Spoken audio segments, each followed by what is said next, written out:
Yes, if you've seen the picture, I have been bit, and we'll talk about it in just a minute. My Goffin Cockatoo gave me a good bite. So my name is Pam, if you haven't been here, and this here is Turkey. He's my Goffin Cockatoo. He's somewhere in his 50s, and I've had him a good 30-some years. I would have to really sit down and do the math to tell you exactly how long, but I've had him for a long, long time. And so anyway, getting into it, Turkey has always been on my shoulder, always. But the older he gets now, he's getting pretty mean. He's not like he used to be. He used to mind a little bit, and he's getting pretty nasty now. Aren't you, buddy? Yeah. So when I first got him, he was 10 years old, and he had had 3 owners, and I had some behavioral issues, and so I had a bird trainer come to my house. She was like a bird psychologist, and she was well known. I haven't looked her up for a long time. She could be retired now. Her name was Chris Davis. She wrote in Bird Talk magazine, and she told me the importance not to let your bird ride on your shoulder. I've had cockatiels and budgies, and they've always been on my shoulder.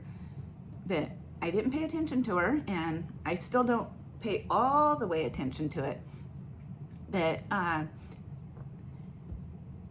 let him ride. I'm very careful how I let him ride now, and I know I'll be a bit more in the future. And he didn't actually bite me when he was on my shoulder, but he was right up here.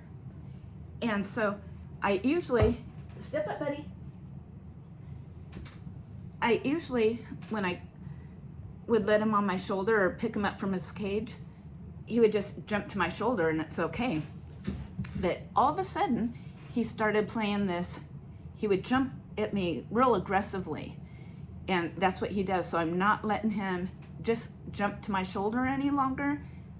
I put him on my hand, and he can't just jump to my hand. He has to ask for it, and I'll tell him to step up, and it's okay, and then I'll put him on my shoulder. It's actually not okay, because they think they're far superior than you. And they can grab onto your face, your earrings, your lip. I've been bit in the lip, and you name it, I've had a lot of bites. And he was biting my ear a lot. And my ear was just sore for about a month, because he got my ear pretty good just from being on my shoulder. But anyway, he would get up there, and I'd put food in his cage or rehang his toys, and he would just aggressively, he's been jumping to my shoulder, and then he would jump back up there and back to my shoulder. It's like he was challenging me. And so I do not let him do that any longer at all. He can't get on my shoulder from his cage. I have to offer it from my hand.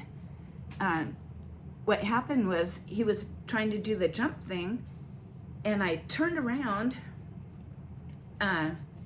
so he couldn't jump on me, and he jumped on me anyway, and he just clung to me with his beak. And let me tell you, it hurt. And it was sore for over a month. Huh, yeah, it hurt. Do you know I'm talking about you? It's like he knows. He's very intelligent. He knows when you're talking about him or whatever. I mean, he used to mind really good, and he just doesn't care anymore. He just does what he wants, huh? And I have to be careful too, because when he's on my shoulder, he tries to grab everything I've got and just rip it out of my hand. So he's gotten to be a pretty naughty boy, huh? Mainly, it was after I got small dogs. One of his homes, I was told that he lost it because he was super jealous of the little dogs. And so I used to have pit bulls, and everything was good. But once I got the little dogs, I've had little dogs for quite a while now, I have to be very careful. He can't run around on the floor anymore, because, or even if I'm holding the dog and I'm holding him, because Turkey has to be on me all the time, or else he's screaming his head off. But I have to be really careful with the dog because he'll try and get their ear, their foot, or whatever. He could be quite mean, huh? Yeah, he can.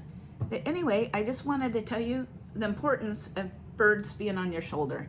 You could, it's up to you how you do it, but a lot of people do not let their birds on their shoulder at all.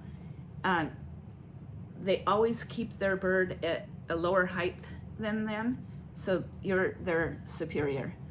But I don't listen, and he's not like on my shoulder all the time, and he's not always roaming, but when I'm doing something, he does try and rip it out of my hand all the time. But I am very cautious now, and I have to offer it for him to come up there, huh? You can't just jump up there. And right now he's just on my hand. And do you see how subdued he is? Usually he's all laughing around like in the beginning, but he knows that I'm talking about him, huh? And what you did wrong. He knows. But those of you that have been around a while, look at, I think he's looking a little bit better. Yeah, you gonna bite it? But it'll look better, and then he'll pick it back off, huh? But like his tail feathers, they'll never grow back. He doesn't have a tail or wings. So that's another thing, being on my shoulder. I have to be very careful because several times he has fallen off, and he'll try and get real cocky and then move around a lot and plop off. So that's another thing to be careful of, especially, you know, birds that don't have their wing feathers and they can't balance very well. But anyway, I just wanted to make this video and say hello, and you could shut off right now, or else I'll show you, I'm gonna show a bloody picture, okay? At the very end. So when he bit my finger, if you wanna see blood. Okay, thanks for watching, and we'll see you guys later. Say bye, buddy.